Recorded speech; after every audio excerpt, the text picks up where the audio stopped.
मनुष्य का स्वभाव है कमाना, संग्रह करना, फिर चाहे वो धन हो, नाते हो, संबंध हो या हो प्रसन्नता। परंतु क्या आपने कभी सोचा है नियति ने यह संग्रह करने की प्रकृति मनुष्य में क्यों डाली? एक बीज से पौधा पनपता है, उसके भोजन से फल संग्रहित होता है। क्यों? इसलिए ताकि वृक्ष उसे स्वयं खा सके? नहीं, बल्कि इसलिए ताकि वो भूखे जीवों में बांट सके। अब आप पूछेंगे कि इसमें वृक्ष का क्या लाभ? लाभ है, क्योंकि जो बांटता है वो मिटता नहीं। जो फल ये जीव खाते हैं वो उसके बीजों को वातावरण में बिखेर देते हैं, जिससे जन्म लेते हैं नए वृक्ष। उसकी जाति, उसका गुण, उसकी मिठास अमर हो जाती है। इसलिए स्मरण रखिएगा, अमीर होने के लिए एक एक क्षण संग्रह करना पड़ता है, किंतु अमर बनने के लिए एक एक कण बांटना पड़ता है। राधे राधे। संसार में सबसे बड़ी शक्ति क्या है? अब आप में से कुछ कहेंगे शस्त्र की, कुछ कहेंगे शास्त्र की, कोई कहेगा बुद्धि की, तो कोई कहेगा बल की। किंतु ये सब अधूरे हैं। संसार में सबसे बड़ी शक्ति है मित्रता। यदि सच्ची मित्रता प्राप्त हो जाए तो वही सबसे बड़ा धन है। जब आप कठिनाइयों में होंगे तो मित्रता शस्त्र बनकर सहायता करेगी। मार्ग भटक जाओगे तो मित्रता शास्त्र बनकर आपको राह दिखाए। षड्यंत्र में फंस जाओगे तो बुद्धि बनकर बाहर निकालेगी। अकेले हो जाओगे तो ममता बनकर साथ निभाएगी। तो यदि इस संसार में कुछ कमाना है तो धन नहीं, मित्रता कमाओ। और स्मरण रखिएगा, यदि इस संसार में मित्र बनाना आपकी सबसे बड़ी दुर्बलता है तो आप इस संसार के सबसे शक्तिशाली प्राणी हो। राधे राधे। जब से मनुष्य जाति का अस्तित्व बना है तभी से युद्ध भी अस्तित्व में आया। युद्ध जो कभी धन का द्वंद्व बनकर सामने आता है तो कभी सुरक्षा का हथियार बनकर, कभी विजय की भूख के लिए तो कभी पराजय टालने के लिए। किंतु वास्तविकता तो यही है कि यदि आपको आगे बढ़ना है तो बाधाओं से युद्ध तो करना होगा। परंतु युद्ध के लिए सज्ज रहना इतना महत्वपूर्ण नहीं है जितना महत्वपूर्ण है यह समझना कि युद्ध को टाला कब जा सकता है। क्योंकि सबसे सफल युद्ध वही होता है जो कभी लड़ा ही ना जाए। आप युद्ध में विजय प्राप्त करके स्वयं का मान तो बढ़ा लो, किंतु अपना बल खो दोगे। इसलिए जहां तक हो सके युद्ध को टालो, इस शक्ति को संग्रहित रखो, ताकि जब ये युद्ध धर्म बन के सामने आए आप उससे पूरे बल के साथ लड़ सको।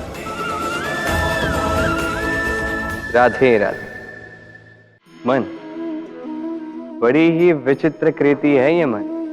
शरीर के किस अंग में बसता है कोई नहीं जानता, किंतु संपूर्ण शरीर इस मन की इच्छा साकार करने के लिए प्रयास करता रहता है। अब यदि मन कुछ खाने का करे तो व्यक्ति उसकी वनो उपवनों की इच्छा साकार करने का माध्यम ढूंढता रहता है।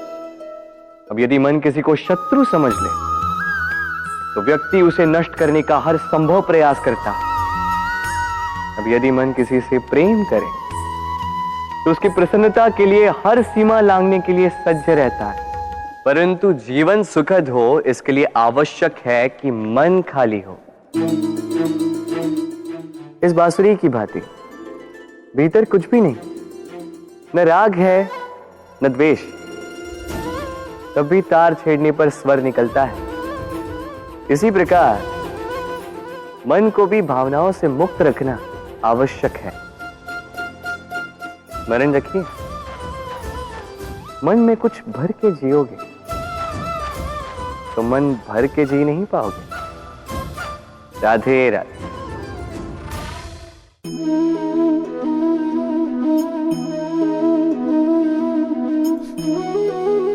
कितना सुंदर प्रतिबिंब है।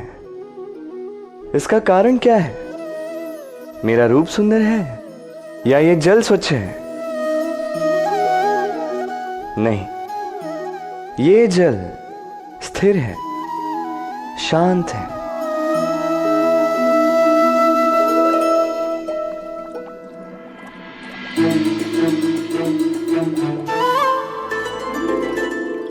अंतर देख रहे हैं आप? वही जल है, वही रूप है, किंतु ये स्थिर नहीं है, शांत नहीं है, और इसी कारण मैं अपना प्रतिबिंब इसमें नहीं देख पा रहा हूं। क्रोध के साथ भी यही होता है। यदि आप स्थिर हैं, शांत हैं, तो आप आपकी आत्मा को देख, सुन और समझ पाओगे, किंतु क्रोध इस आत्मा की पुकार को पी जाता है। इसलिए अपने क्रोध पर वश रखें। कहीं ऐसा ना हो कि मूर्खता के कारण जन्मा ये क्रोध आपको पश्चाताप के अंत तक ले जाए। राधे राधे।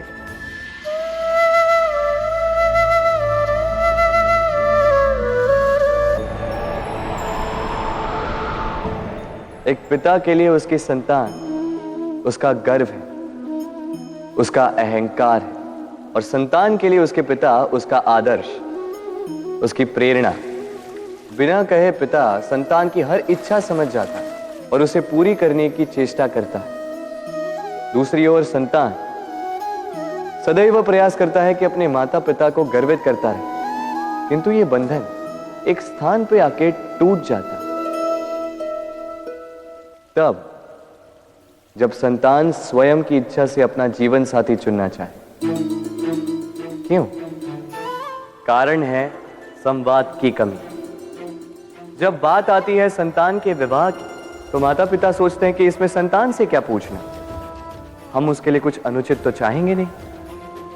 और संतान का यह मानना होता है कि उसका भविष्य चुनना उसका अधिकार है। दोनों आपस में दुखी रहते हैं, किंतु बात कोई नहीं करता।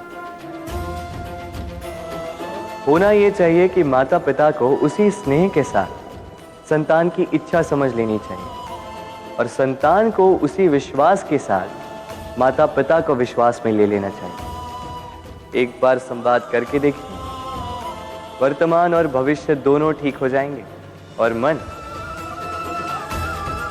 प्रसन्न होकर बोले राधे राधे।